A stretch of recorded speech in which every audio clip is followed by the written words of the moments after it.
Most High in Christ.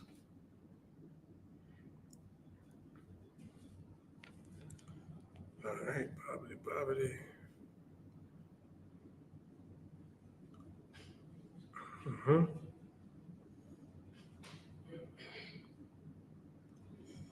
Bear with me 1 second, Israel. Bear with me 1 second.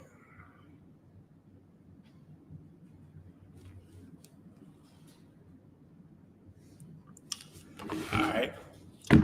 Shalom, Israel. Yahweh Bashim Yashar Thumb. Yahweh Shemal Thumb Bashim Yashar. I'm Precinct Officer 5000. Yediah holding it down till 12 Shield. General Mahayaman gets here. General Mahayaman will be in the class. Type your questions in online. Type them in. Type your questions in. I'm going to get to your questions. You know what I mean? Make sure the general is prepped for them. Now, I understand something. Black, Latino, and First Nation, man and woman. Karam, I saw the craziest shit earlier today.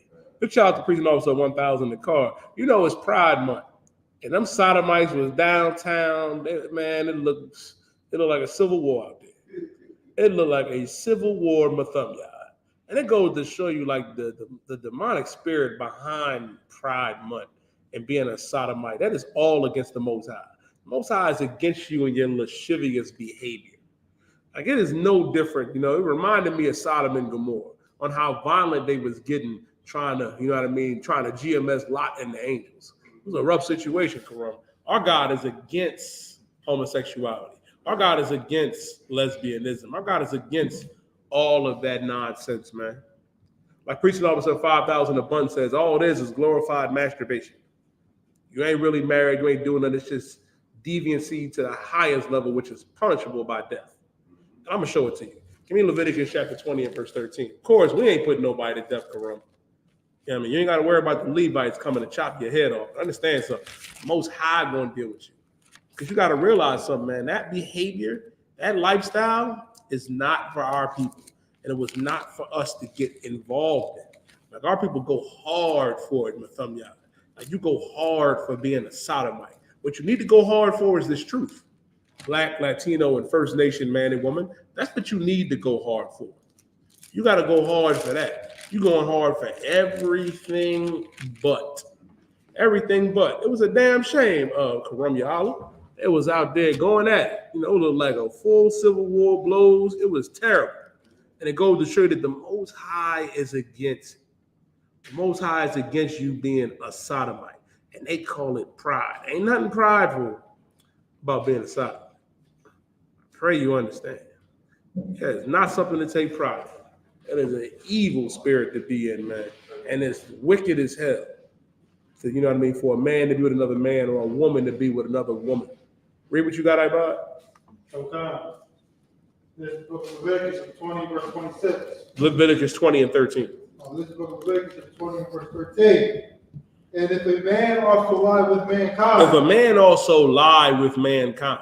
And if a man lies down with another man, or if a woman lies down with another woman, read. As he lieth with a woman.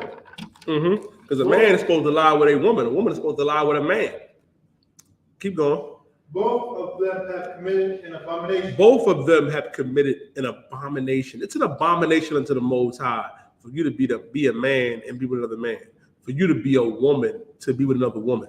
Like, big shout out to Captain Zariak, man. He made a good point about, you know what I mean, about that sodomite Saucy Santana. He went out there and was Saucy Santana was going out there saying, y'all bitches want to be masculine.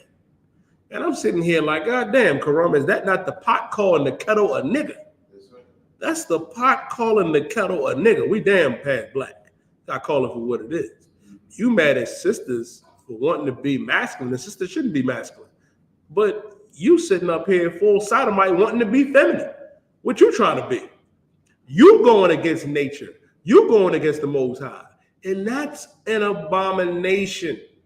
That's an abomination unto the Lord. That's what the Most High said, Mahayaman. If a man also lie with mankind as he lieth with a woman, both of them have committed an abomination. Right. Both of them. You a woman, you ain't supposed to be with another woman. What gratification do you get from that? Let me tell you something too. Are you aware of all the abuse that happens between them dykes, Salakians? I apologize. Between those lesbians?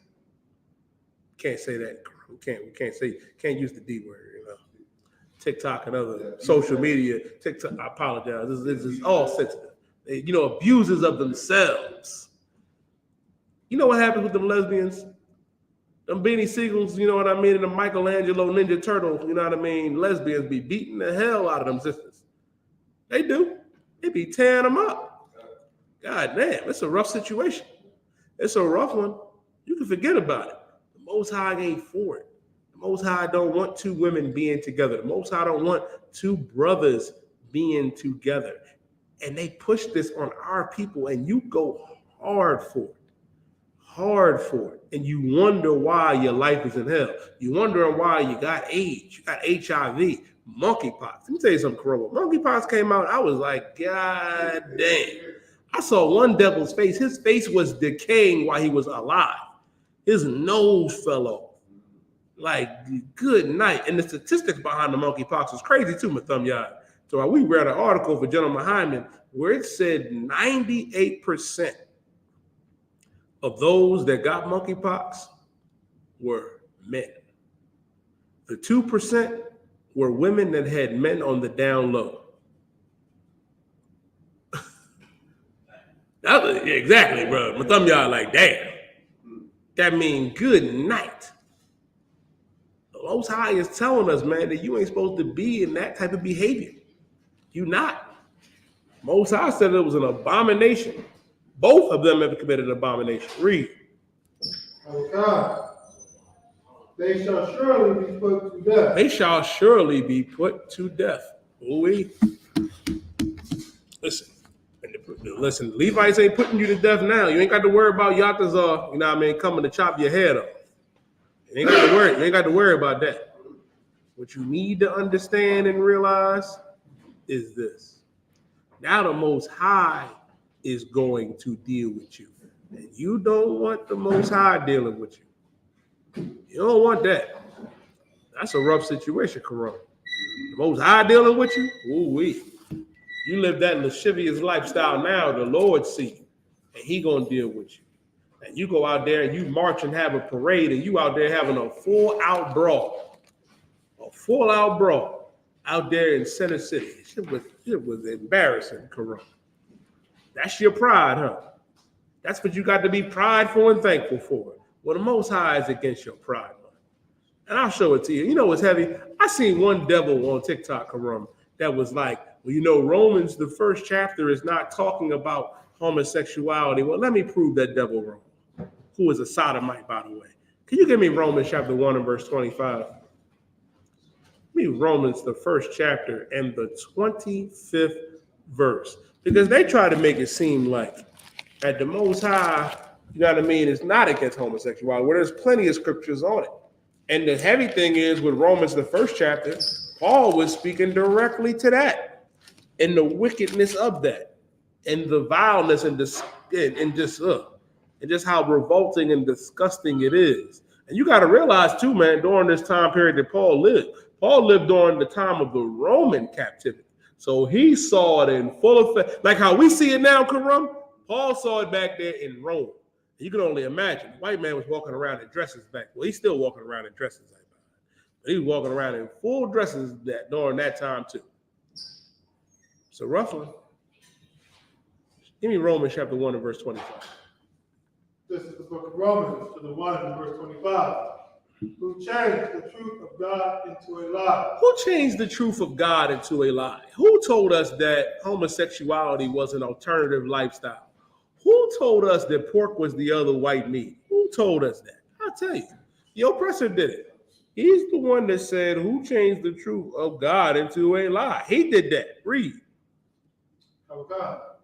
And worship and serve the creature more than the creator. And worship and serve the creature more than the created. Now you ain't worshiping the Most High. You don't give a damn about the Most High. Now you care about, all you care about is the man.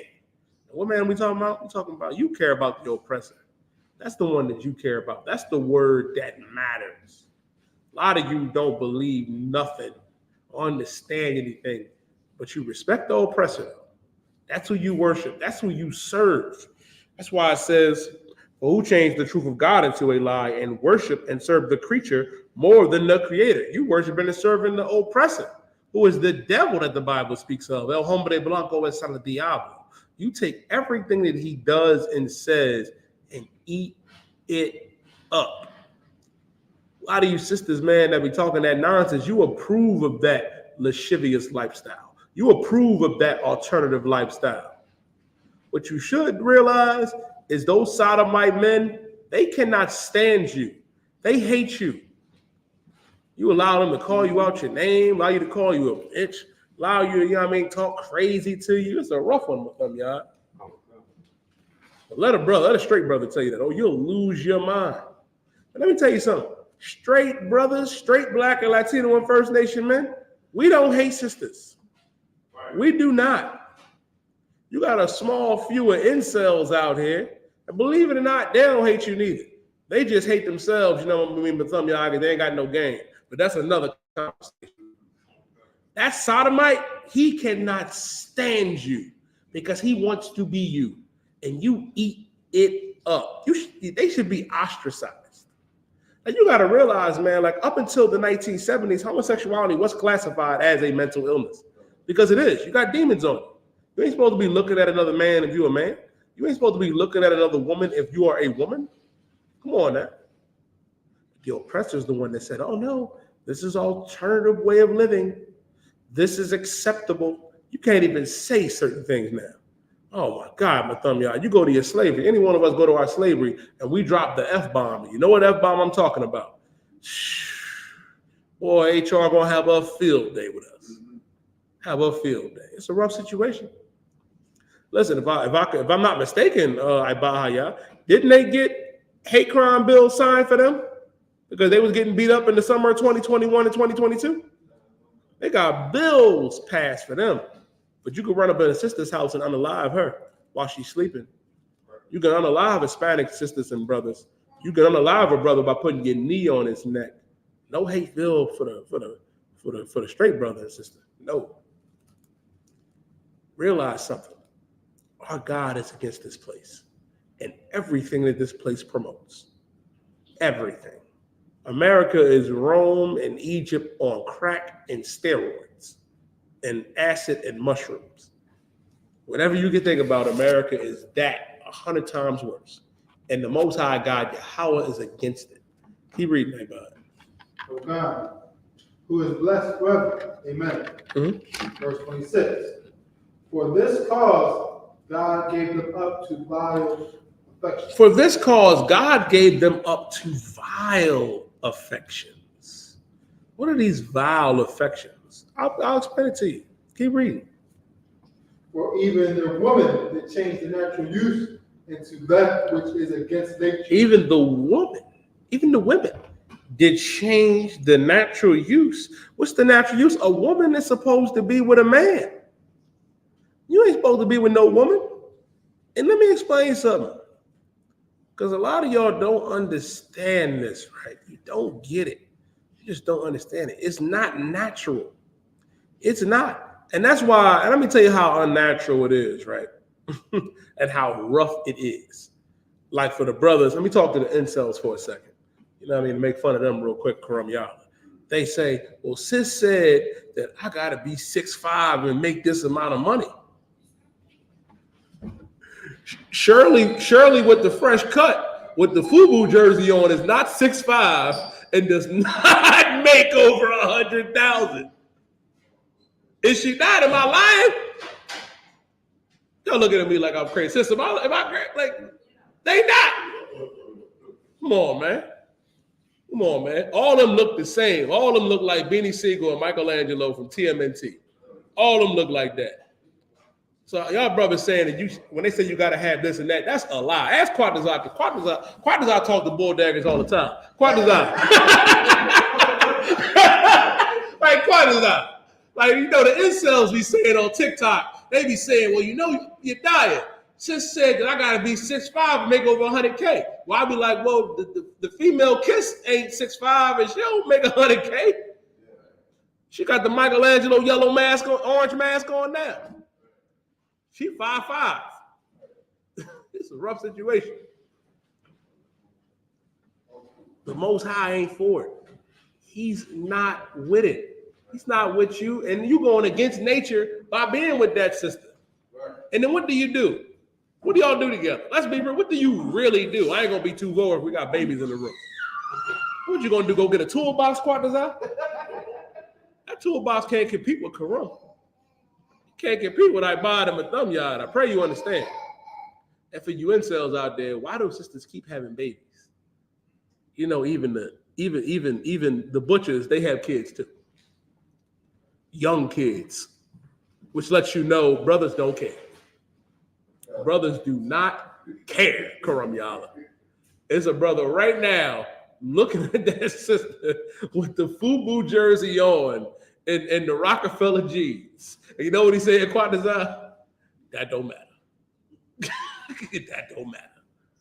You ain't supposed to be like that. You ain't supposed to live that lifestyle. You going against nature. You supposed to be with a brother. You supposed to be. Keep reading.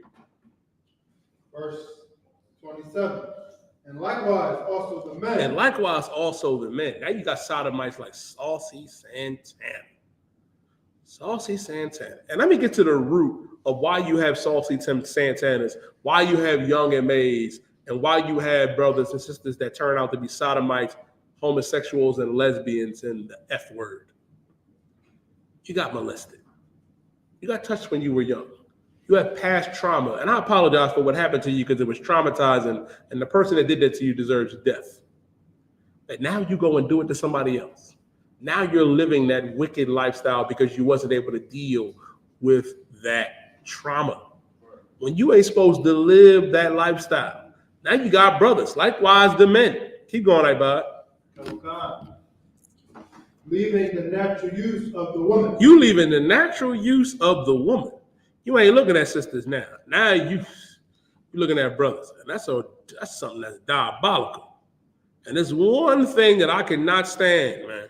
That I cannot stand Black, Latino, and First Nation man and woman is a sassy brother. I cannot stand it. Like that's just terrible. Like you're supposed to be a soldier. You're supposed to be masculine. You sitting up here a whole sodomite. Weak. Understand something, man. That's not how we're supposed to be. Brother, that's not how you're supposed to be. But because we're in this place, because this is what they promote and all the abuse, you know what I mean? It's a rough situation. Now you got that strong demon of homosexuality on. Now you ain't even looking at women no more. You ain't looking at sisters. You're looking at other brothers. Diabolical. Keep reading. Burn in their lust one toward another. Burn in their lust one toward another. You ain't supposed to be living like that, man. That is not a lifestyle that our people are supposed to live. It shouldn't even be an option. You should be ostracized for that. You should be deemed. Listen, let me tell you something, man. We gotta bring back righteous shame. Righteous shame. Like you should not be able to walk around and be free. You know what I mean? And live that lifestyle. Like we ain't supposed to be doing that, man. You not.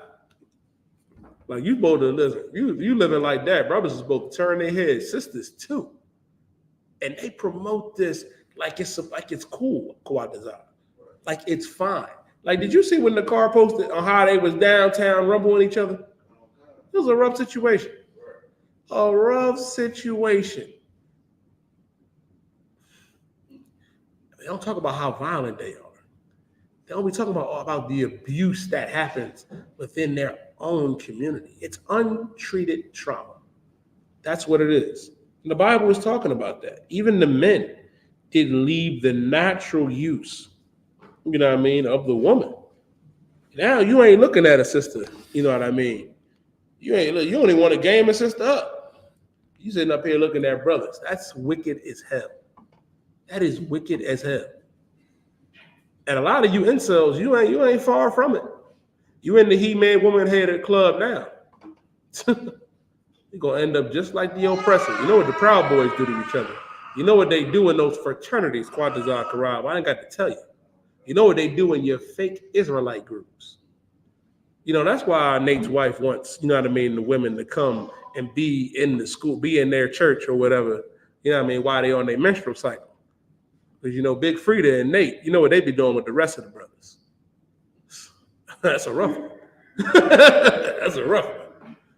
That's God damn. I'm just saying. Listen, Eve, listen, we got this. Can't leave your man around Big Frida. And purple, it's a rough one. Our God is against all of that. And let me tell you what's so crazy about all that. During the time of the Roman Empire, they did all that wearing purple. That was their staple. That's their color. That's their color. That's what they do. You taking on their behavior, their learned behavior. Our God is against it. Now you got your lust burned towards another. Men working with that which is unseemly and receiving in themselves the recompense of their own error, which was meat. Give me Deuteronomy 23:17 and use the mic. Our God is against all whoredom, all lasciviousness, all of that nonsense, man. All of the sodomy. Our God is against it. Black man, you're supposed to be with that black man. Latino man, you're supposed to be with that Latino woman. First Nation man, you're supposed to be with that First Nation woman. That is how it's supposed to be. That is the natural order of things. This is not something you should be doing. It's not. Sidebar, did y'all see what Sexy Red was saying when she was on that podcast with Yachty and the other brother? The sister admitted to being raped, admitted to being abused in the worst way. And sodomite sat there and laughed at her. That's the problem. That's the problem. The I.S.U.P.K. and the Commander General Yohanna is the solution for every Black, Latino, and First Nation man and woman and the trauma that we suffered through and face continually here in America, in the West Indian Islands, in Central America, and Mexico. The UPK under Commander General Yohanna is the solution. You're not going to find a solution in the world. They don't understand. They're numb to it. They don't even know how to address it. It's funny. Ain't nothing funny about it. And here, problems get solved. And here, you are allowed and are able to heal through the mercy and power of the Most High. I pray you understand. Read Deuteronomy chapter 23 and verse 17. This is the book of Deuteronomy chapter 23 verse 17. There shall be no whore of the daughters of Israel. There shall be no whores of the daughters of Israel. Sis, you ain't supposed to be a whore. You're not supposed to. That is not a lifestyle that our women is supposed to live. A lot of you don't understand. When you see them sisters with them link trees or whatever, and they got that special profiles, you know what I mean, to them links. You know what I mean? What's them websites you be going to, Quadazar? Oh, they don't want to answer. But tell me, what's that site? What's that website you was telling me about when you be talking to some of them other sisters? You said they strong brothers, Karam. They strong brothers. They're going to tell me after class, of course. I'm joking, man. Mahayaman and Quadazar, excellent brothers. Who don't get caught up in the filth, you know what I mean, of this place. But them sisters have been abused. Them brothers have been abused. Like the last resort of you falling on funds, you know what I mean, should not be you bearing your rear end for the world to see. Or you know what I mean, or doing acts that you're only supposed to do behind closed doors with your husband. It's a rough one, Quadazar. God said that he is against, you know what I mean, whoredom. There shall be no whores of the daughters of Israel. No Black, Latina, and First Nation woman should be a whore. It is beneath every Black, Latina, and First Nation woman. And no brother should be a whoremonger. Read. Nor a sodomite of the sons of Israel. Nor a sodomite of the sons of Israel. You ain't supposed to be a sodomite neither. That is not something that our God wants us to do and be. Hell no. Our God is against it. You ain't supposed to be no alternative lifestyle brother or sister. That ain't the solution. That ain't the solution. Let me tell you something, Quadazar. If you put, oh man, If you put Quadazar and Nathun and Mathumyah, 3 brothers on an island with 100 single sisters, 50 years from now, you are going to have a thriving population. UPK will be stronger than ever. Now you put 50, you put 3 random brothers in the world, you know what I mean, with 100 trans women. 50, 67 years from now, you know what I mean? Good night. You're gonna have 103 male skeletons. 103 male skeletons. That's what you're gonna have. That's gonna be over. It's gonna be over with. Nothing happens with that. Don't be fooled. Don't get ganged up by this place that make it seem like you should be proud of that. Ain't nothing to be proud of. You was abused. Like Quadazar, I'd be like, you a victim. Your uncle touched you. Your aunt, somebody touched you. Allah Panya. Barak.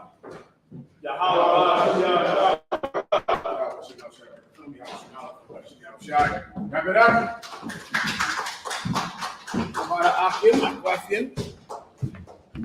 Let's get it on. I'll answer your questions in the room and online. I'll give you your breakdowns that you need this week for camps and your various battles that you inevitably will be required to get in. Do I have any questions? No sweat. Do you think? I'll just behave like we're not. All right. This is from Laquan. He says, "Sloppy, sir. This is Trooper Laquan from Northern California. I'm typing to ask if stem cell therapy is unlawful." No, stem cell therapy is not unlawful. Neither is contraception. I got a call today about someone teaching that contraception is unlawful. You know what I mean when I say contraception? Birth control, the IUID method, or IUD, or whatever they might have down there at the pharmacy. All of that is lawful. You want to get on the pill, do it. It is absolutely lawful. If you don't want to get on the pill, then don't. But if you want to get on some type of contraception, or you want your wife to get on some type of contraception, that is absolutely lawful. And so is a stem cell replacement, so is a kidney transplant, so is a heart transplant. You'll find that if you research God, it is never unlawful to live. That's always lawful. Blood transfusion, lawful. The point of the law is for you to live. The Most High said, don't eat shrimp, crab, lobster. Don't be promiscuous sexually. Don't have relations with another man's woman. Why? So you could live. That's the point of the law. What you'll find is that nuts and ignorant people out there on the internet are trying to get you to die. That's what they want. That's what that controversy about that vaccine was about. That's why black people in America and Hispanics were the only people that were being told not to take it, while the rest of the world were having protests because they wanted it and they were demanding the vaccine from their governments. Black people in America, you didn't want it because the internet told you not to do it. Well, our oppressor is in charge of the internet. I have an excellent story about Donald Trump. Get a Most High hand for beginning to get Donald Trump, for beginning to bring the prophecies to pass. You see this shirt I have on tonight? Captain TITHES made this shirt for the Adunde Festival in Philadelphia. I mean, this had to be what? It had to be 10 years ago. Donald Trump was president for 4 years. It's been another 4 years. So it had to be 8 years ago when he first got elected. That's when Captain TITHES made this shirt in New York. He brought this shirt down to Philadelphia 8 years ago at least. And now the Most High is beginning to bring his prophecies to pass. There's a story I want to bring up tonight. Look this up for me, Yediah. It says the beginning of Donald Trump's career denying black people vaccines. The beginning. And I'm not sure. I forget the story. I can't recall. But I think it's from back in the 80s or the 70s or something like that. He was doing it back then. Yeah, don't be afraid of science. So everybody understands real science is biblical. Now, there is a false science that most of you believe in, which is basically superstition and fear. All right, that's not real science. But real science does not contradict God, because God is the author of real science. Everyone understands. Next. Carl Khan, sir. Carl Khan, this question is from. Time you got? Time for church 7:31. Go ahead. Carl Khan, this is from Shapara Yahawada. Slot Yahawada by May. If I please get a breakdown of 2nd Ezra 9 and 36. I would like to understand what this is saying on destruction. No problem. 2nd Ezra 9 and 36. God, in the book of 2nd Ezra, chapter 9, verse 36. For Wow. we that have received the law perish by sin, and our heart also which received it. Go one verse above it. God. Verse 35. That thing also which was sown, or cast therein, or received, doth perish, and remaineth not with us. I got to catch up with your taste, all right? Where are you at? 2nd Ezra chapter 9, verse 35. Stand by. Okay. 2nd Ezra 9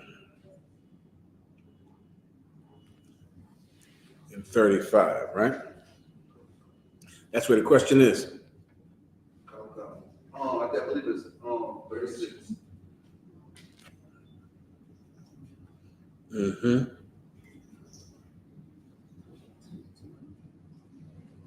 Mm-hmm.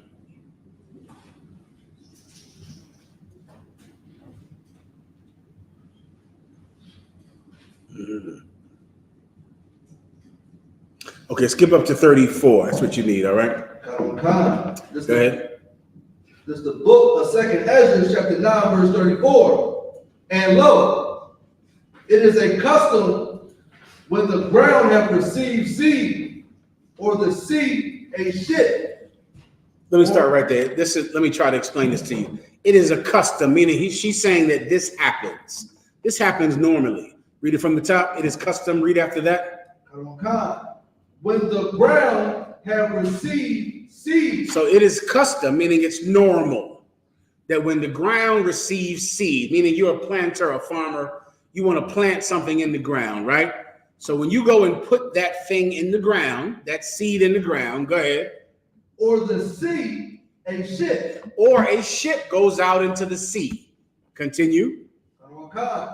Or any vessel, meat or drink. Or any vessel, meat or drink, whether it's food or liquid. Keep going. That being perished, wherein it was sown or cast into. That being perished in the thing that it was cast into, meaning it's normal. If you put an apple in the ground, the apple is going to die. And then the seeds will bring forth an apple tree. You plant a strawberry in the ground, a strawberry dies. And then the seeds bring forth strawberries. If you go out into a boat and you go into the water, you die. That's what happens. It's the same way if a vegetable goes in the ground, it dies. You go overboard in a boat in sea and you die. And that goes for any food or drink in a vessel, right? All of it dies. You put it down your mouth, it's gone. Everybody gets it, right? Continue. Verse 35. That thing also which was sown or cast therein or received doth perish. That's what I just broke down. Everybody understands. Go ahead.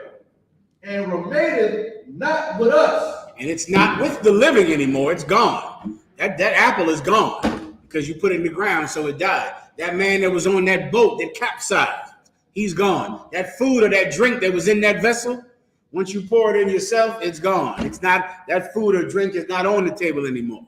It's gone. Continue. But with us, it have not happened so. But with us, that is not how it happened. It's normal and it's customary for that to happen. But with us, that did not happen. Continue. Verse 36. For we that have received the law perish by sin, because we received the law and yet we still broke the law. Do you understand? Which is not customary. Why? Because the law went in us. We were taught the law. We were taught the right thing to do. We knew. We as a people, the people of Israel, the chosen people of God, we were given the commandments, not the other nations, not our oppressor, not the people round about us who now have become to be our lords. We are the ones that were taught right from wrong. It went in us. Keep going. And our heart also which received it. And it went into our heart. What does your heart mean in biblical terms? Your mind. You were given the rules to live. Keep going. Verse 37. Notwithstanding the law perisheth not. The law did not die. The law is still around. The rules still apply. The Most High's dietary law, his spiritual law, his ceremonial law, those things are absolutely still alive right now. Continue. But remaineth in his force. But they remain in his force. What does his force mean? His power, his authority. Meaning what? God enforces the law. He is the enforcer of the law, not police, not some government agency, but the Most High is the one that will take it up with you when you sleep with another man's woman, when you commit adultery on your husband, when you go out and become a drug addict or a cigarette smoker or a weed smoker. He enforces the law. Everybody understands? Continue. Verse 38. And when I spake these things in my heart. Was that her question? Did we pass it or get to it yet? Oh, that was a question. All right, done. Next.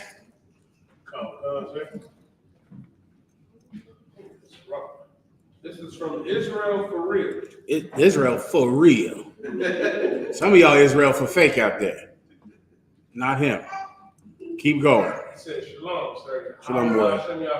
Yahweh Shem Yahshua.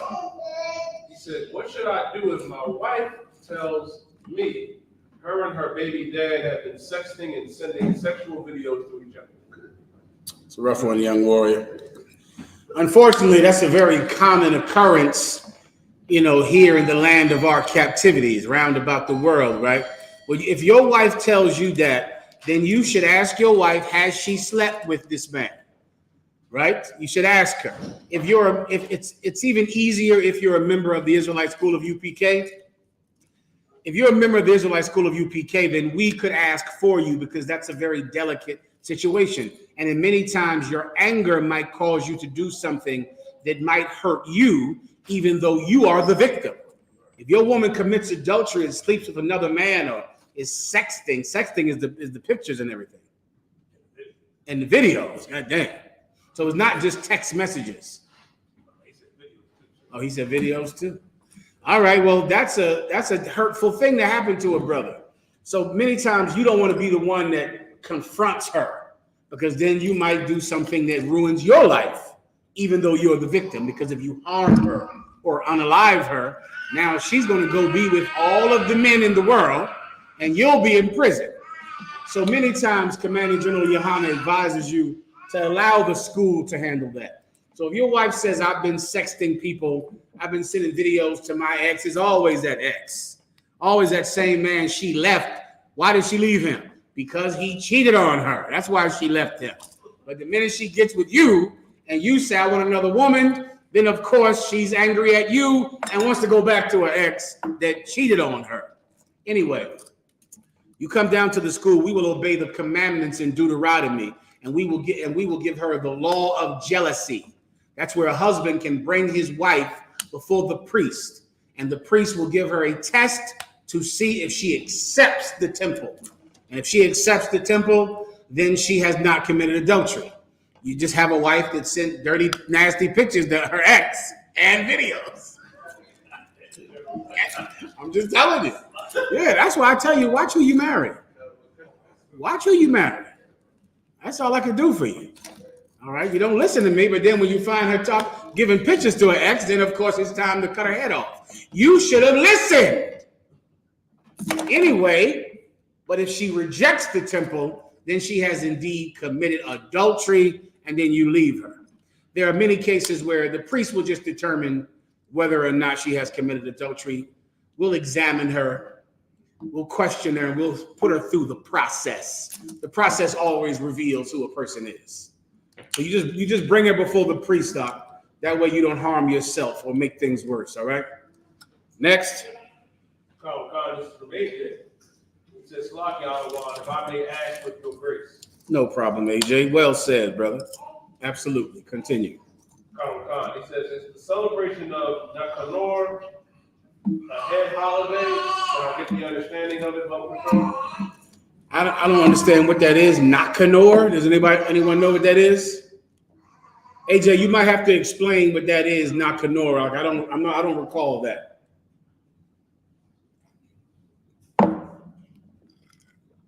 Let me just ask Alexa.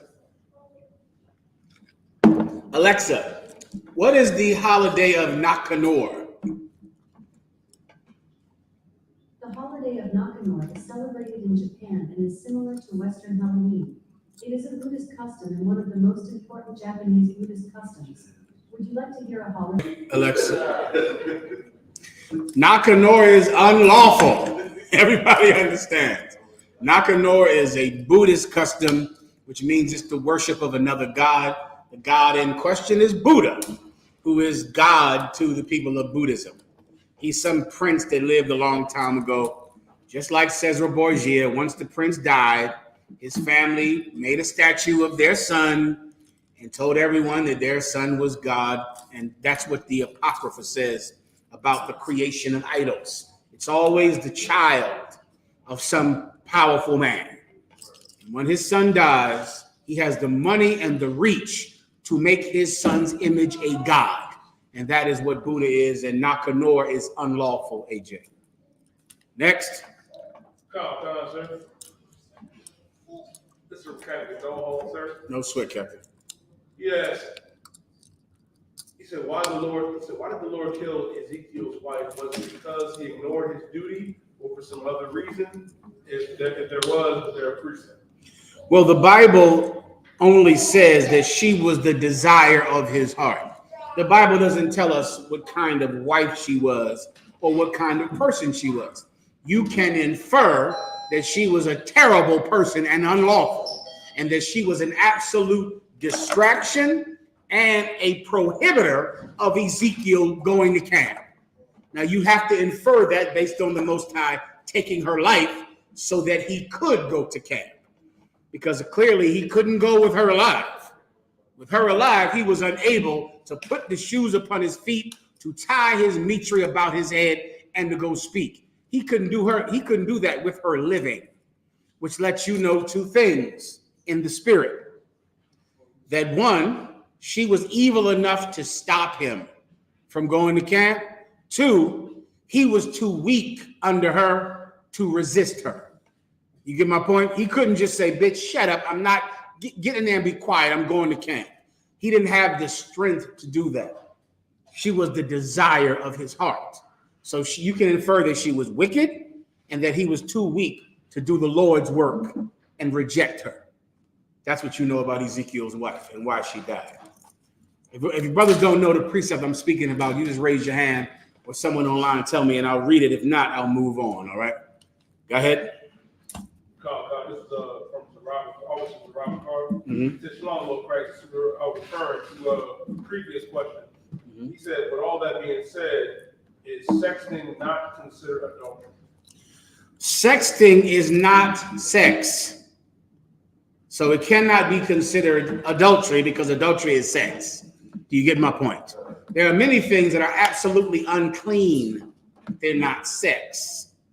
It's not sexual contact. Or else you would be married to every woman who you've seen walk down the street half naked. You understand? If I go out this door, I'll see virtually all of a woman's body. She's not my wife because I've seen that. You see a woman in a movie, a woman takes off her top. You brothers, you go to those movies where they show naked women or those pornography sites y'all always on. That would mean you were married to that woman. You get my point? It would mean if you not even pornography, if you just watched a regular R-rated movie and it had an explicit sex scene, the woman is topless. You're seeing the woman's body. That would mean that's your wife. Or if a woman goes to an R-rated movie and a man takes off his shirt and shows his penis, that would mean that that's her husband on the screen. She's married to Brad Pitt now from now on because she's seeing his body on the screen. Seeing a naked image of a person is not adultery, does not mean you're married to the person. Is it unclean, disgusting, and unlawful? Absolutely it is. It's just not breaking that law. You understand? It's not. It doesn't mean that you have had sex, because if it was adultery, then the woman would be married to the man who saw her body. You'd be married to those prostitutes on the porno sites that you watch, or when some actress takes off her shirt in an R-rated movie, you would be married to her. No, it's not unlawful. That's why you should choose wisely when you choose a woman. There are so many things that cannot give you the right to divorce. It can give you the right to a lot of things. And once again, you might bring her to the council, and the council might determine she's sexting this man because she is having sex with him. Do you understand? That's why I'm trying to advise you, bring your wife to the council. Because I've been in councils where the woman says, I sent these nasty pictures, I got weak. Upon examination, the council realizes she sent this picture because this is her husband, this person. That's why she sent this video. That's why she's lying when she says she didn't have sex with him. She sent the picture because this is her man. And I've been in councils where the woman says, I did not have sex. The council tells her that she is judged an adulterer and a liar, and this marriage is over. That's probably what I've seen, I think, virtually in every time it's ever happened. I can't recall a time when the council did not determine that she was a whore. Every time that I recall, if she sent those messages, she also committed adultery. I'm just telling you, but I can't just give you a blanket statement to say it automatically means it, because it does not. You bring her to council, and we will determine whether she's a whore or not. 9 times out of 10, she's a whore. But you still should bring her to council. Everybody understands. Go ahead. Sir. This is from Officer Zakaria Bungad. He said, Salam, General. With your grace, can I get a breakdown of Romans 3 and 1 officer? No problem, warrior. That's an honorable request. No sweat. Go ahead. God is the book of Romans, chapter 3, verse 1. What advantage then have the Jew? Or what profit is there of circumcision? One verse above it. This is 3 and 1. So like read the last verse of chapter 2.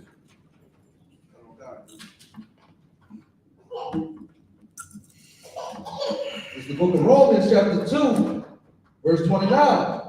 But he is a Jew, which is one inwardly, and circumcision is that of the heart. You read one verse above it. Let me give you the whole controversy about this. Fake Israelites, Christians will say that they will use this precept and then lie about the meaning of this precept to say you're a Jew in your heart. You know, you're a Jew based on how you feel about being Jewish. And so that makes you a Jew. That is, of course, not what this precept is speaking about. I will explain right now. Read it again. Let me read one verse above it. Verse 28. For he is not a Jew, which is one outwardly. Go up above it. Verse 27. And shall not uncircumcision. One more verse above it. Verse 26. Therefore, if the uncircumcision. One more verse above it. Verse 25. For circumcision barely profited. It's all right. If thou keep the law. This whole topic, everything we're reading about now, is about whether or not the brothers in the truth who came from Greece, who came from Rome, who came from Thessalonica. What book is this in? Romans chapter 2. Who came from Rome, who came from Corinth. These brothers were not circumcised when they were children because they were in a land where circumcision was not the law. You can compare that today to Benjamites, West Indian brothers who are from the islands. They don't circumcise on those islands. I believe in Haiti, they do not circumcise. The Dominican Republic does not circumcise. In America, coincidentally, they circumcise here. I'm not sure if they circumcise in the UK. The brothers will have to tell us, but there are places where it's customary for every boy to be circumcised.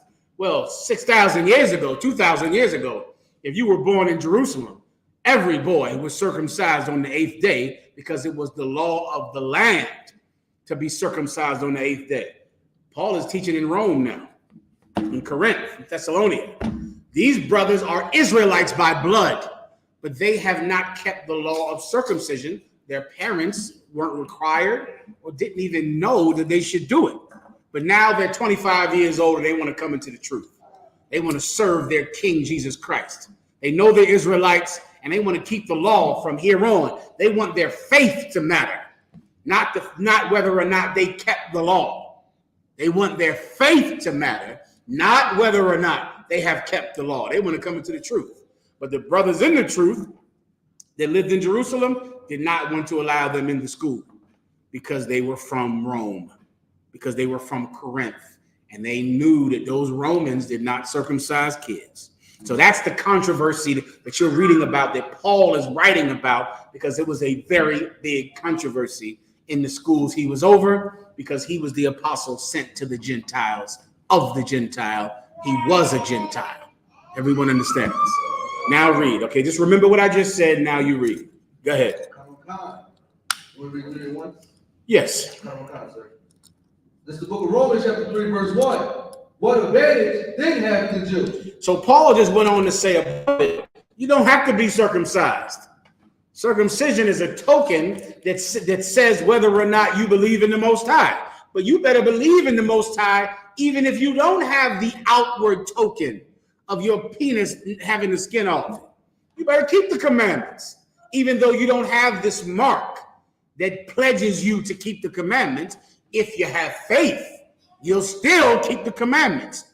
Then he came back and said, what? 3 and 1? Or what profit? No, I'm saying read 3 and 1. What advantage? What advantage then have the Jew? What advantage does the Jew have then? Or, go ahead. Or what profit is there of circumcision? Those Jews, they live in Jerusalem. They don't want us to come into the truth. They're the Jews. They don't want us to be with them. They don't want Ephraim. They don't want Manasseh. They don't want Gad. They don't want the, how do you say 12 in Espanol? Tribus dulce. How do you say 12 tribes in Espanol? Alexa, how do you say 12 tribes in Spanish? 12 tribes in Spanish is doce tribus. Dulce tribus. They don't want the dulce tribus to come into the truth. They don't want that out. So then what advantage do the Jews have? Or what profit is there in circumcision? The Jews are circumcised. The Jews live in Jerusalem. I'm telling you, don't listen to them. You don't have to be circumcised. So then what advantage do they have?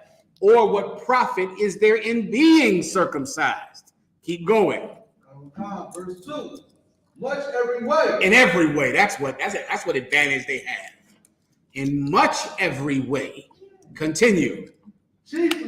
Chiefly, mainly, go ahead. Because that unto them were committed the oracles of God. Unto the Jews in Jerusalem, those circumcised men, the Most High gave them the word of God. That's what the word oracles means.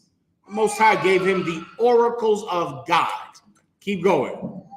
Verse 3. For what if some did not believe? What if some people didn't believe? What if some people disagreed with God?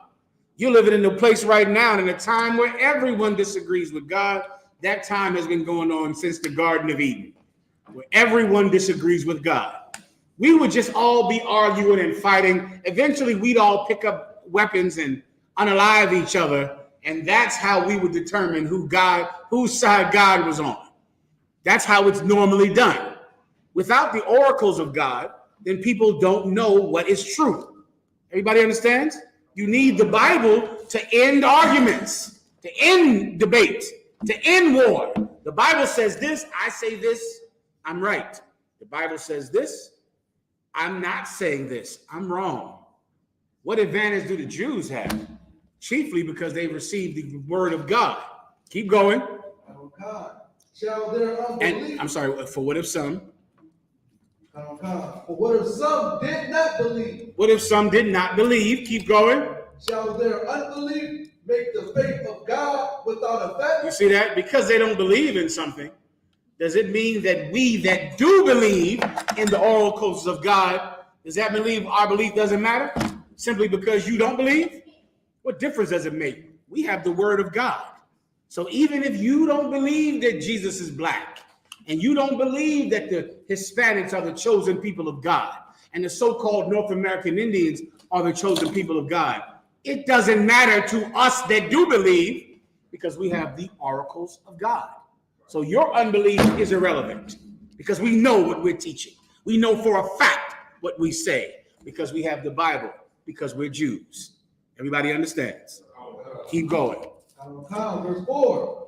God forbid. God forbid. Go ahead. Yea, let God be true, but every man a liar. That's why you need the oracles of God, young man. Because let God be true and every man a liar. Because they say that all nations can be saved. You can keep saying it. You can all believe it. All you fake Israelites and Christians and Muslims, you all believe the same thing. All of you, listen, this is how twisted the religions of this world are. Each religion believes in a different God, and they also believe that the next religion has the same God. So I call him Allah, you call him Jehovah, you call him Buddha, but it's all the same. All three of them got different rules, different practices, different customs. They'll put you in jail for something in Saudi Arabia that America wants you to do. You go around walking around in America as a woman, the way you walk around in Saudi Arabia, you're getting your head chopped off. You're getting unalived over there. But yet if you ask them, is the God of Christianity a different God than Allah? No. We all have the same God. I don't think they're the same. They seem real different to me. Because my wife went over there and now she's gone. My wife went to Saudi Arabia. She dared to pull down her mask for 10 seconds to breathe. And I went home single. So I don't believe that it's the same God in Islam as it is in Christianity. All of them just believe that we shouldn't argue. We all have the same belief as long as they're able to enforce their rules. Well, none of them believe in the Israelite school of UPK. No fake Israelite group believes in us. We're hated by every major religion, and we're hated by the small, itty-bitty, itty-weeny religions. All of you hate us, every last one of you.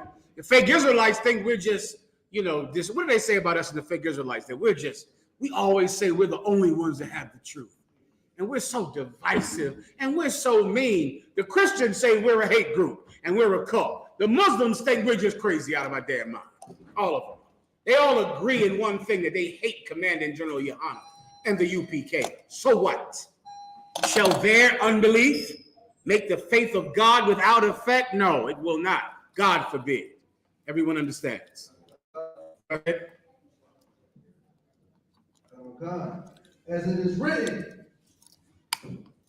that thou mightest be justified in thy sayings, and mightest overcome when thou art judged. That thou mightest be justified in what you say, and that when people try to judge you and try to convict you of being wrong, you may be what?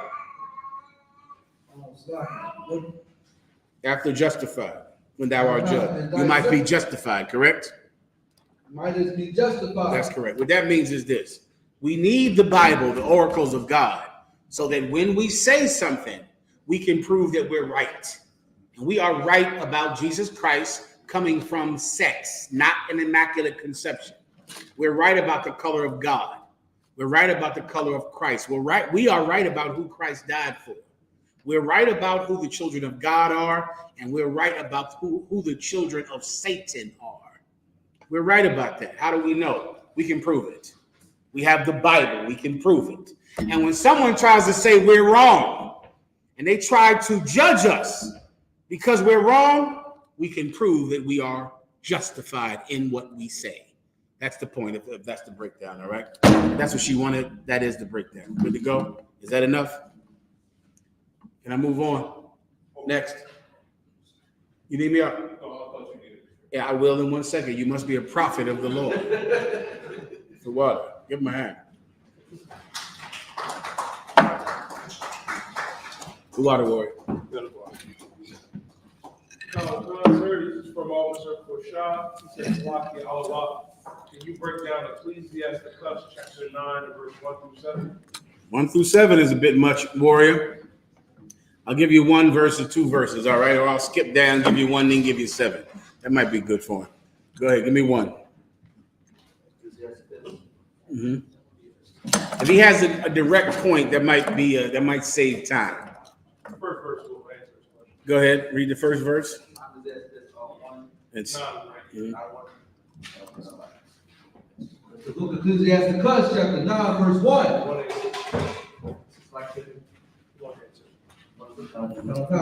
Verse 1. Be not jealous over the wife of thy bosom, and teach her not an evil lesson against thyself. This is a very important precept for a young husband out there, man. If you're young and unseasoned with women, now you have a wife. Don't be jealous over the wife of thy bosom, and teach her not an evil lesson against you. Let me sum it up for you in a nutshell, right? Don't teach a woman that you are easily manipulated into being jealous over her. Don't do that, because she will then make you jealous every day. She's going to do it because she loves when you say, what are you wearing? Who are you with? Who are you going over there with? What are you doing? She's going to do things to make you jealous. This is how crazy your woman is. Some of you idiots even hit her and beat her because I don't want you talking to no man. I don't want you being around no man. A lot of you hate your wife if she comes to a high holy day. You all, well, don't be talking to that brother. Don't be watching his classes. I've heard about that. That's a ridiculous thing that I've heard about. But some idiot tells his wife he doesn't like her to watch the classes of other brothers in the school. And I always think to myself, do you think that your wife is going to think that you're more of a man because you hate your brothers? What do you think? She's going to think that your disloyalty is masculine? This is what she's going to do. She's going to know my husband is jealous of that brother. He's worried about that brother. He thinks that that brother is handsome. He thinks that I like that brother. And then guess what she's going to do when she gets angry at you?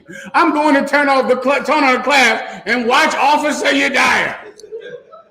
You got another woman? Officer Yediah was just saying last week in class that if a man get him a wife, then she'll quote all of Yediah's classes to you. Then before you know it, Yediah is wondering why this brother's salute is a little lackluster. Hey, Shalama. You're like, damn, did I offend you, brother? Is everything all right? No, it's good to go. No problem, sir. It's all right. Okay, no sweat. Why? Because some woman at home is talking about Yediah, watching his classes, throwing it up in his face, mentioning Yediah in arguments. Yediah don't know anything about it. Whose fault is it? Her husband. Because he has taught that evil bastard that he is weak and disloyal. And she is going to use it against you. Because she doesn't care if you knock her tooth out if she has your attention. Guess what? If you're in there fighting her over worrying about who's in her phone and worried about who she's talking to, you're not outside the house with that other woman. You could just stay there and smack her in the face all day because at least she knows you're not over there with her. And when you're going to walk out the door, she'll go ahead and leave. I was about to watch you Yediah's class anyway. What'd you say, bitch? Shut the door. Stayed in the house 12 hours. That's this precept, warrior. Don't teach your wife how to manipulate you. Don't do that. Be comfortable. What are you worried about, keeping her? You want a whore? Go whore. Is someone stopping you from whoring? Whore all you want. That's it. You'll come here and you'll wonder why the paint is scraped off the walls and I'm gone. And I took the paint with me. I scraped the walls down. Yes, I'm taking my TV. Yes, and the couch. And now you don't know I have brothers. The brothers rented a U-Haul truck. Is hiding, is camouflaged down the street. They're going to bring it up the minute you go to work. And they're going to take the tree branches off of that U-Haul truck. And my brothers are going to strip this house like army ants. You come home from work and I'm gone. It ain't got to be dramatic. We ain't got to have a big fight. You whored, okay? No sweat. Go to work. That's all right. Well, let me think about it. Let me try to wrap my mind around this. Yeah, give me some time. You come home from work, the echo is going to let you know already. When you hear the echo in the house, baby, baby, baby, baby. Are you there? Oh shit, he took everything. Now, who thinks I'm making this up? You know I'm not. You know we've done this. You know that. You're around enough to know. I'm not exaggerating here. We're in a cult. Do you understand me? We do extreme things. As long as you know. Obviously you know. You said that was so heavy, all I can think about is you on the phone, like, yeah, baby, it's okay, all this. Listen, we all fall short. No, I'm not perfect. Clearly, I'm not perfect. You just go to work, relax, don't worry about that. All right, that's your answer. All right, next.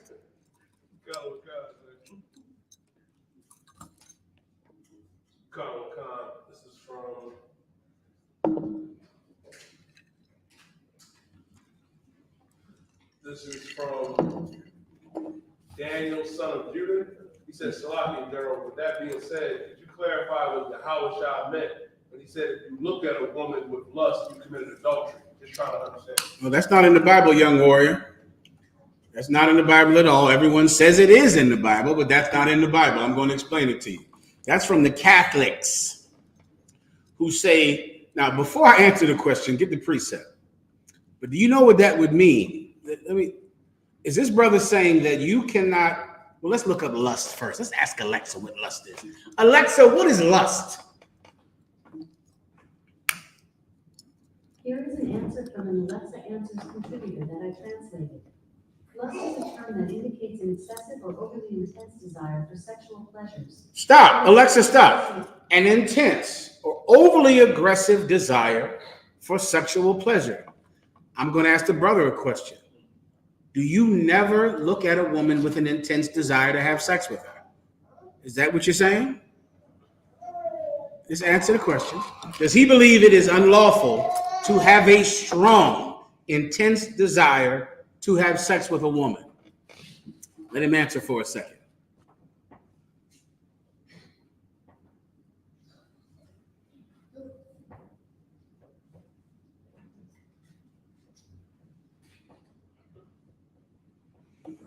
How long should I give him? It's going to take forever. Anyone? Is it wrong to strongly want to have sex with a woman? Anyone in the chat thing here? Let's give them a shot. I don't have all day. You see, they're struggling right now. This is the box. Do this at camp.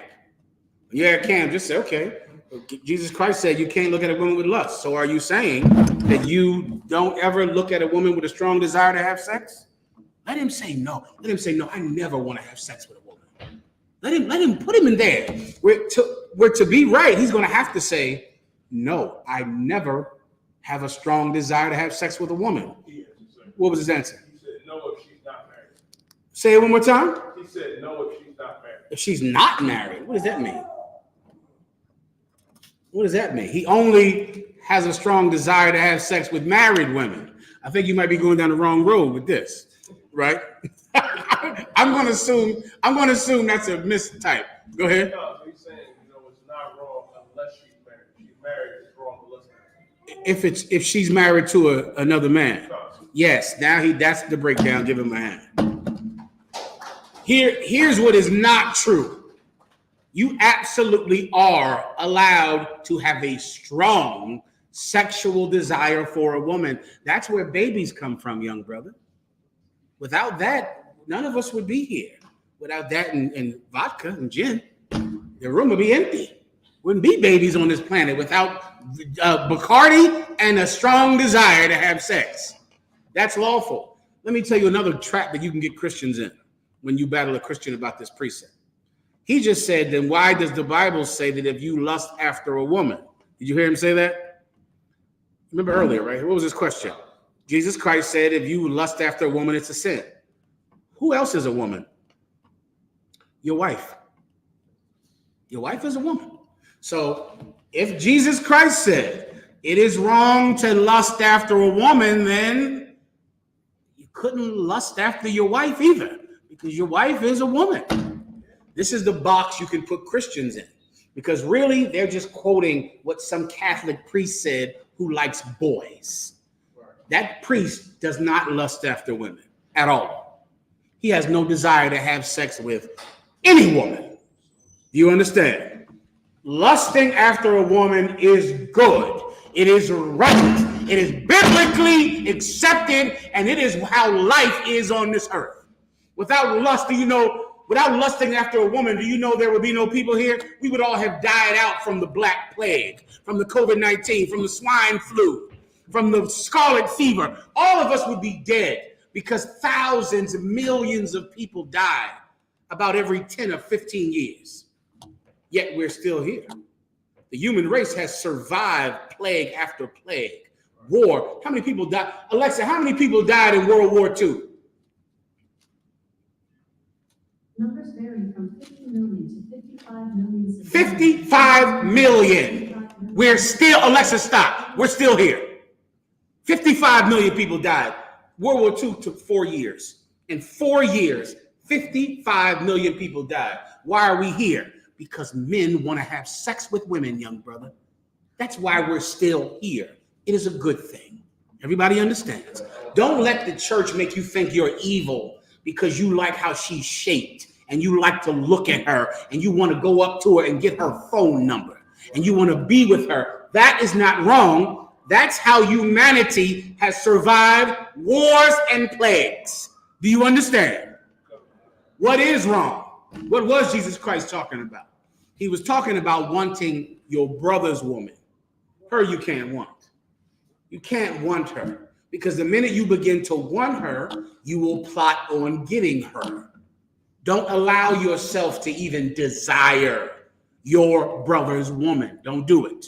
If you feel the feeling coming up in your sick mind, fight it off. Do what you have to do so that you never plot on being with her. That is where the law of covetous comes from. To covet another man's wife means you're plotting on getting her. It's like there's a law against stealing and there's a law against attempted theft. There's a law against murder and there's a law against attempted murder. Well, to covet is attempted theft, attempted adultery. Do you understand? Because this brother is plotting on your wife. He's calling her and sending her explicit messages. He's trying to have sex with your wife. He might not have done it yet, but he covets your woman. And here's the evidence of it right here. These text messages, these filthy pictures, this, and the time he's spending with her, laughing and drinking with her, him and her alone. He's plotting on your wife. And in the UPK, he would be made an example of. Everyone understands. That's what Christ was talking about. He was talking about adultery. Now I'll break it down to you. Go to the precept quickly. Is it in Matthew 25? This is the book of Matthew, chapter 5, verse 28. Go ahead. But I say unto you, that whosoever looketh on a woman to lust after her hath committed adultery. All you need is a verse above it. Come. Go ahead. Verse 27. Ye have heard that it was said by them of old times. Old time, meaning back in the Old Testament, a long time ago. This is what they said. Go ahead. Thou shalt not commit adultery. Thou shalt not do what? Commit adultery. Thou shalt not marry a woman. Commit adultery. Thou shalt not make a baby. Commit adultery. And a long time ago, here's what the law said. You shall not commit adultery. That's what the law told you to do. Go ahead. Verse 28. But I say unto you. But I'm telling you, you see, so many people think that Jesus Christ came to do away with the law. No, God forbid. Jesus Christ came to make the law more strict, more stringent. He increased the fines. Jesus Christ is an absolute law and order king. We had a law a long time ago that just said you couldn't commit adultery. Like the brother asked earlier, can I leave my wife if she sent a picture, if she's sending pictures to her ex? Well, that's not adultery. But Jesus Christ increased the law. He increased it. Now there's a whole nother law about that's deeper than adultery. It comes before adultery. It was said a long time ago that you couldn't commit adultery. But I'm telling you, go ahead. That whosoever looketh on a woman to lust. Now, looketh on what? A woman Looketh to on lust. what? A woman. Now, so if I'm an idiot and I don't understand context, this would mean I could not want to have sex with my wife. That's what that would mean right there. Does everyone see that? If you don't see it, tell me. There's no shame in that. You've heard it the wrong way your whole life. I'm just going to read the precept, and then let's read it one more time. Go ahead. Verse 28. But I say unto you, that whosoever looketh on a woman to lust after her. Whosoever looketh on a woman that's not your woman? To lust after No, her. no. Whosoever look on a woman that's not your wife. Is that what it says? Say it. Is that what it says or not? That's not what it says. No, that doesn't say that. It doesn't say, except for your wife. You see that in your mind because of the Christian church, but that's not what it says. It doesn't say, except for your wife. It doesn't say, except for your girlfriend. That's how you feel about it, because, of course, the Christians allow you to marry one woman. So they say, okay, well, this is not talking about your wife. That's not what it says. It doesn't say it's not talking about your wife. Read it again. But I say unto you, that whosoever looketh on a woman to lust after her. On a woman that's not your wife, is that what it says? Reader, is that what it says? It does not say that. So, do you think that you're not allowed to want to have sex with your wife? No, you don't think that, because of course that would be ridiculous, right? So then I'm going to need something that's called context. To get the context, I go that one verse up. So what kind of woman can you not lust after? The same kind of woman that you used to commit adultery with, because this is about adultery. It's one verse above it. This is an adultery addendum. This is something added to the adultery law. In the times past, it was just adultery, and that's that. Jesus Christ increased the adultery law. He increased it. Now, not only can you not commit adultery, but you can't even want another man's woman. How do I know if you want another man's woman? Can I read your mind? Can the priest read your mind? No, he can't read your mind, but he does know if you're sneaking out with her at night and talking to her. He does know if you're sending her nasty messages. He does know if you're talking to her about him and hugging her and she's spending the night at your house and y'all drinking all night. He knows that. He knows that, and he's going to cut your head off. Right? Now, a long time ago, they would not have cut your head off. But Jesus Christ is telling you the law is more strict now. Does everyone understand? If you need a precept, go to Matthew 25 about murder. It was said in times past that whosoever committeth murder shall be brought to the council. This is a precept for this. This is about adultery. This is about attempted adultery. That's what this lust is. When you want another man's woman, how would they know if you want her? The plot, the things that you do, the sitting with her and drinking with her and taking her out and then saying it's innocent. Don't do things like that. Come on. Please, sir. I think it's so heavy that you're bringing that up, because when you think about like the movies we work on, they romanticize that. Like the woman is going through rough times with their husband or whatever. Then you got the knight in shining armor that's like, oh, he shouldn't be you. This is like Tyler Perry's plot right here. Oh yeah. Yeah, a dumb bitch out there, excuse me, children. A stupid, come on. It's like, I can't even think of another word. It's a woman who is less than honorable and who is silly. She loves to fantasize about someone better than her husband. Just like when she first got married to him, all she wanted was her husband. Right? That's all she wanted. But when she's married to him, then all she wants is anybody except for her husband. Go look up and see who. Alexa, who initiates the desire to marry in the United States, men or women?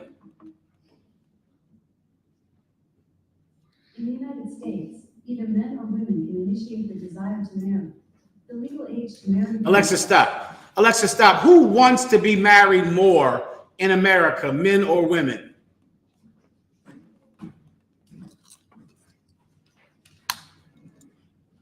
Alexa don't know. I think you know already.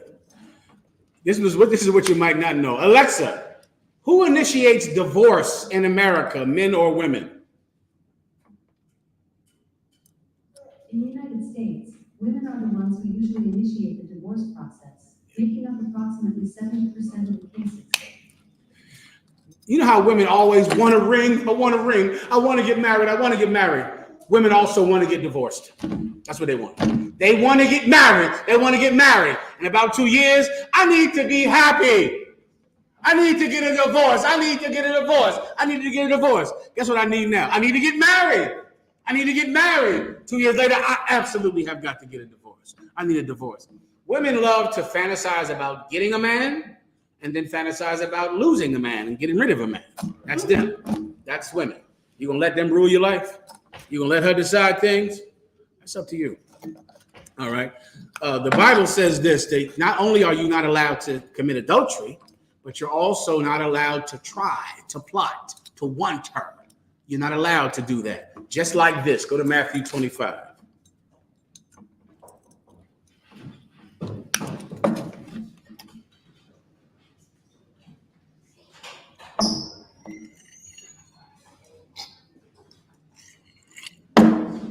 Whenever you're ready. Did I give you the right one? It was said in times past. You got that? I believe it's Matthew chapter 5, verse 21. I believe you're right. Go ahead. This is the book of Matthew chapter 5, verse 21.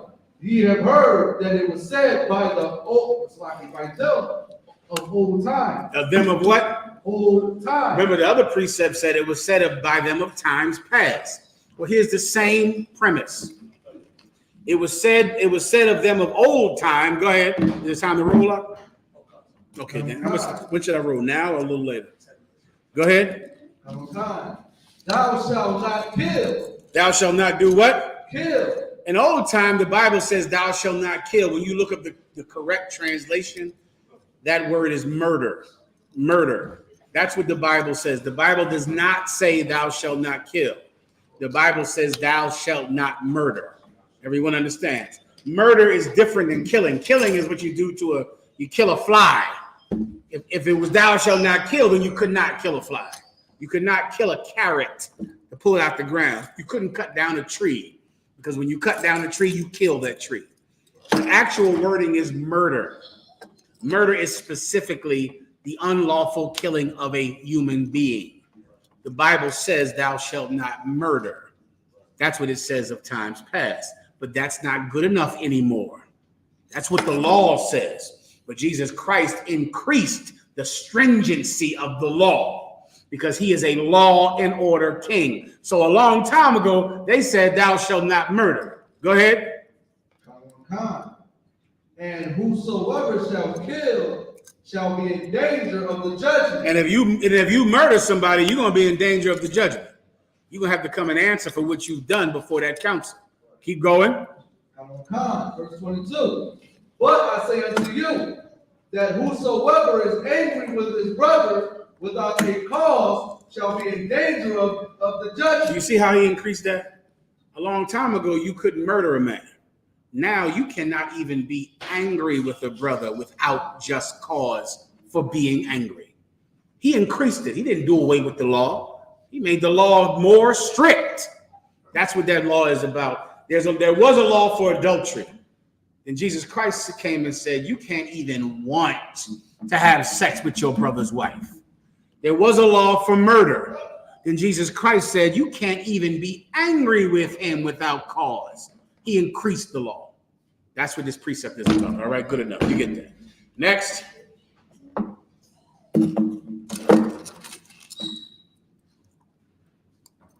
Any questions up?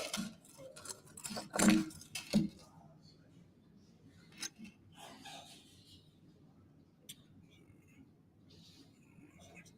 right. Stand by. All right. Did I have to do anything this week? Let me see. What were the precepts I needed to bring out to you? Oh, I think Tazariak going to give me to do something. Tazariak asked me for a breakdown on Daniel's 10 and 13. Okay, he told me this is a big controversy on the chat house application or whatever that thing is, right? So now, okay, bear with me. Yeah, I think it's Daniel 10 and 13.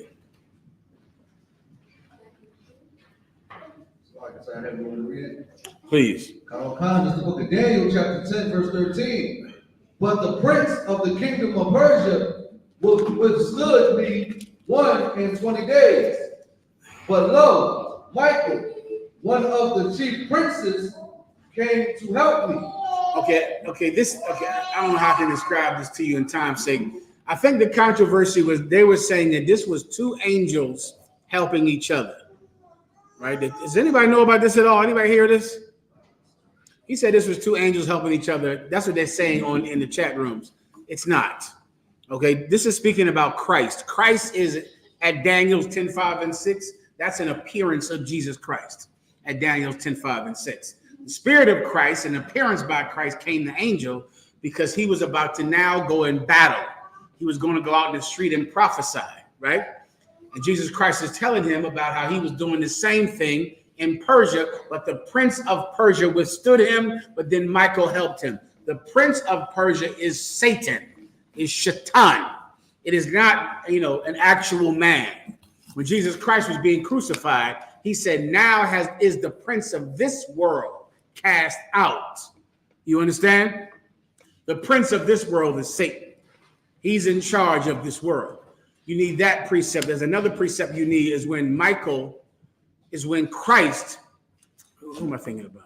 Michael was battling for the bones of Moses. He was battling Satan. The battle they're talking about is not physical. It's not a war. It's a verbal battle. It's talking. It's Christ challenging Satan because Satan wants to do something. Christ doesn't want the Most High to listen to Satan. So Christ gives a counter argument to the Lord. So it's a battle in words. That's what the battle is about. And Daniel is about to have to get up and battle in words because he's about to prophesy. But the Most High is going to be with his words. So this battle he had with the Prince of Asia is talking for 21 days. Is talking about a battle that Christ had with Satan. And then Michael came and helped him in that battle because, of course, Michael works for Christ, or Mahayaman works for Christ. So he assisted him in this verbal battle that he's having with the demon Satan, who is the prince of Persia, who is the prince of this world. Everyone understand? That's all I'm going to give you for now. You got to go look it up to even understand what the hell I'm talking about. Anything else? We done here? Any other questions online? Someone check it out, help the brother out, see if there's a question online I'm missing.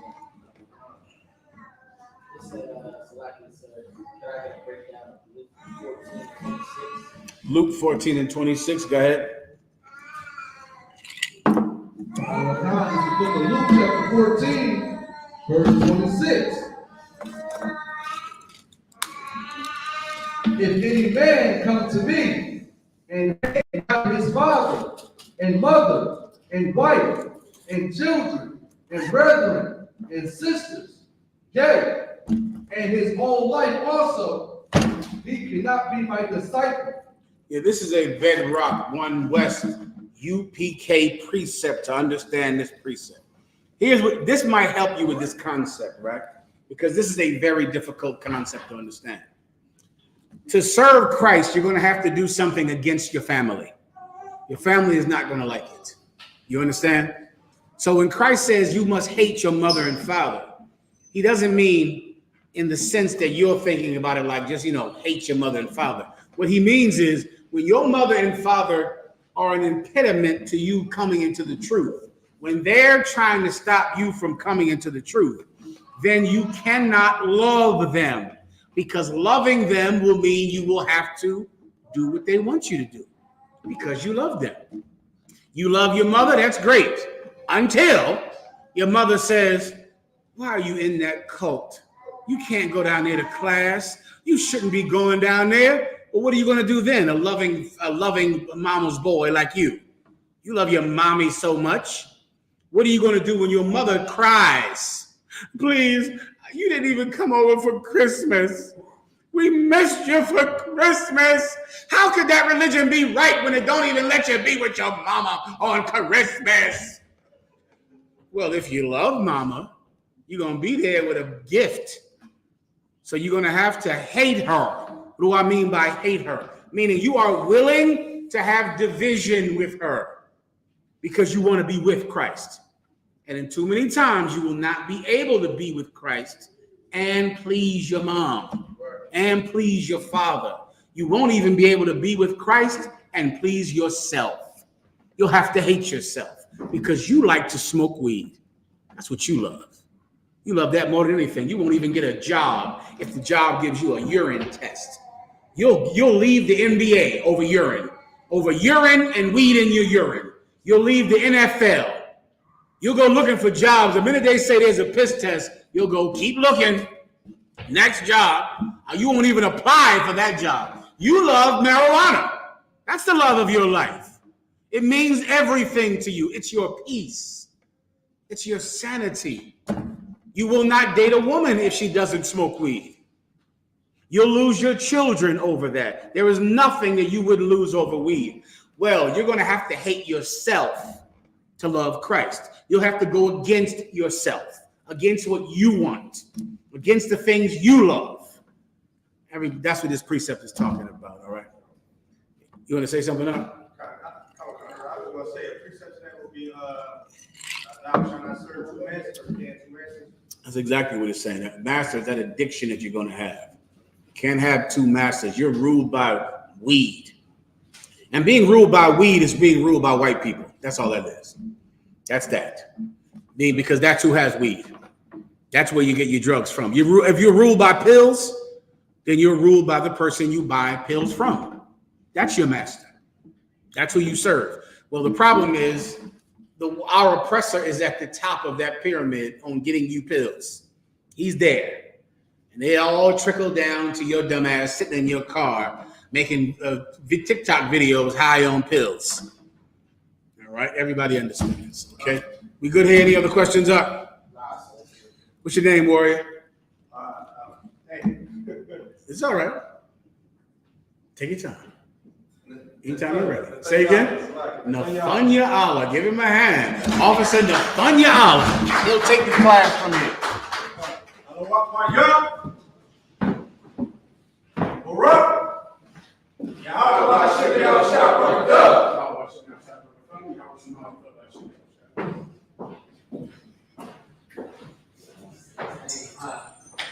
Yeah.